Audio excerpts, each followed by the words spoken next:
That's what people hire you for. I mean, anyway, that's what I want people coming out from Silbury doing.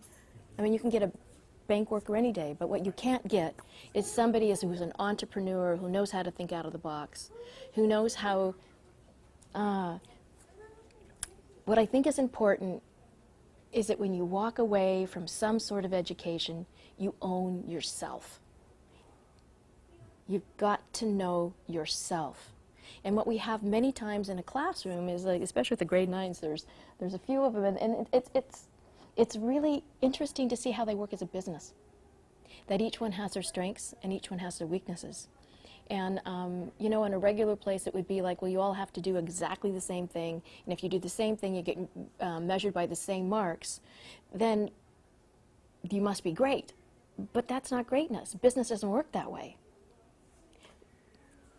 How is this school for somebody attending on a part-time basis, or, and even answer the question to include those that come in just for a single course? Just talk about part-time enrichment and that sort of thing, if you would. Well, we do have kids that come in for the whole. We do have kids who come in to Silbury full-time. That, to me, is the optimum. And it's because it is integrated, it is theme-based, it is enriched, and it looks across multidisciplinary. And I think the reason that's key is they say in order to really be a great mind, you have to be a divergent thinker. And so the other thing that I see that I think is really important is, like, when you take the curriculum and you divide it, to me it's like dividing, it's like putting it into like the Tower of Babel. And when you can't see the interconnectedness and how we weave things, you miss everything. So when we do electricity, we don't just do the standard electricity. We actually show how your body's electric, how you are your own charge. We deal with the emotional component with that. The kids actually do Reiki when they do that, so they know how to even move their own electric charge. We actually bring in things like nonviolent communication or intelligence for life, so they can activate their own languaging, so they're empowered for their life. That's critical. All of those things make you complete. All of those things empower you to be your very best. And I think that's what Leonardo da Vinci did. Leonardo looked across divergent thinking. I think he looked at nature, and I think there's a new study coming out that's, what is it called? Biomimicry. And we're looking across ways in nature to be sustainable. And I think we need to keep moving. We need to keep changing. We need to look at, I think the one thing I think that would be that's really important for me is when I look at education, it's a system approach. The system approach is key because you're looking across systems and you're looking across places. It's like when the kids are doing education. That's why we integrate specialists as well. We integrate specialists. Well, I should start that all over again, because it's You integrate specialists. what we do that makes, I think, us unique is that we integrate across not just education, but specialists in teaching, but we also integrate specialists in remediation. And we don't think that we're necessarily the be-all answer for everything, so kids come full-time.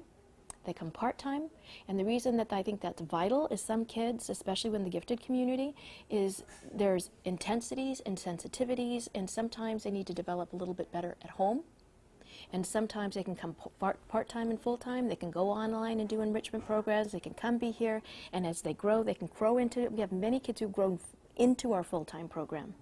But it's been something where they've been honored because maybe they've been a little too busy in the beginning, and they need more space. They need to run around. They can't sit in a classroom. And so why don't we honor how children develop? How do we honor who they are? What are some of the common questions that you hear consistently from a prospective parent, and how do you address them? Let's go through them just kind of off the cuff, right? So I think I think some of the most consistent questions I get is, how do you cover the curriculum? And we more than cover it. And something that is quite unusual, if you actually go online to Silbury, you'll see how we cover it. It'll tell you the class, it'll show you the expectations, and so we do that because for kids who are coming out of the regular system or coming from home learning networks, they have to know the BC outcomes. that are expected. So we actually list them. I don't know how many people actually list expectations and actually deliver. So I think that's one thing that we do. So in other words, there's people who send their kids to school without even knowing what the outcomes are.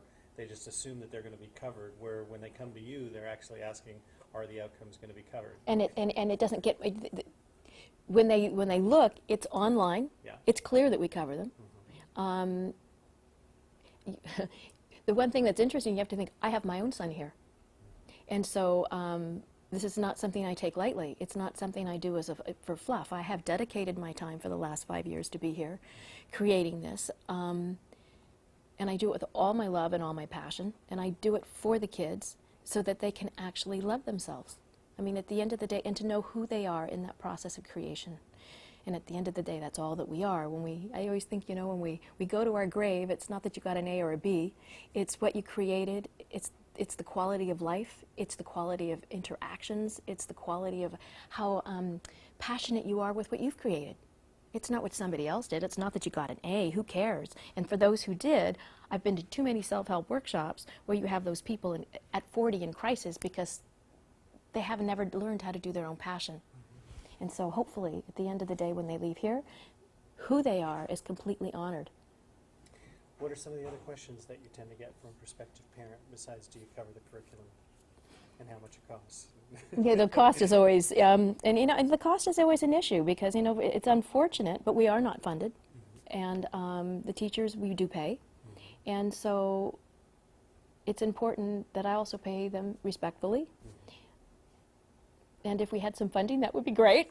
But that's not, you know, that's not the model that we have right now. I've chosen to stay off the grid so that I can honor the kids' uniqueness. And we, you know, from time to time, we do allow kids to come in for, you know, for maybe some trade outs or if we have enough in certain areas. But yeah. Any other common questions you get? I think the big common question is I think I answered it before, is how do they get tracked through the system? How do we know if they get grade? How do we know that you've completed everything? Well, it's actually a different question than even just do you meet the standard? And you say, yes, we do, and here's how you can see it online and so on. But how do you hold the kids accountable? I'm asking you to address this not only within Silbury, but the impression some people have of gifted learning, especially in early years, is that kids are kind of, you know, doing great creative projects, but they're all over the place. Nobody's really managing whether they're actually meeting any of those standards. They're not getting grades necessarily in the same way. You know, where's the accountability? If you could reference my question in your answer. How are we accountable for how we deliver? I think for a lot of the gifted kids we have, most of them have written output issues, which means they have handwriting issues. And I have some of the most amazing teachers. So, you know, they're given options. They can either do artistic presentations, they can do verbal presentations. You know, I think what we're looking for is the mind working. We're not looking just if the hand and pen are working. We're looking for ideas. We're looking for if they're thinking. And actually, which I think is really great with gifted kids, you're in a classroom and there is no one answer to one thing. And there's no one way to create. There's no one way to have any one thing be. So what we find is the divergent thinking, we find the creativity, and it's beautiful. It's absolutely beautiful. How we are accountable, you know what? They love coming to school. And they learn because they're in the creative process of it, so they're involved in it. It's not about sitting at a book. It's about doing it. And that makes a profound difference when kids are engaged in a creative process that at the end of the day can say, look what I created. There's an honoring, there's a proudness, there's an investment of them in it. Then they're engaged. So for somebody that hasn't experienced that, who's still pressing on, you know, how can you actually measure that and know that they're meeting that? Because you know, they can have a creative experience and whatnot and have fun and enjoy and be connected, but how do we know that they're really advancing? Is it merely by looking at the development of them as a human being? Is that enough? And is that something they just need to take comfort in and watching their child grow? Is that the answer, really? You know, I think the thing that comes to my mind about how do you know if you're accountable or not, I think there are many different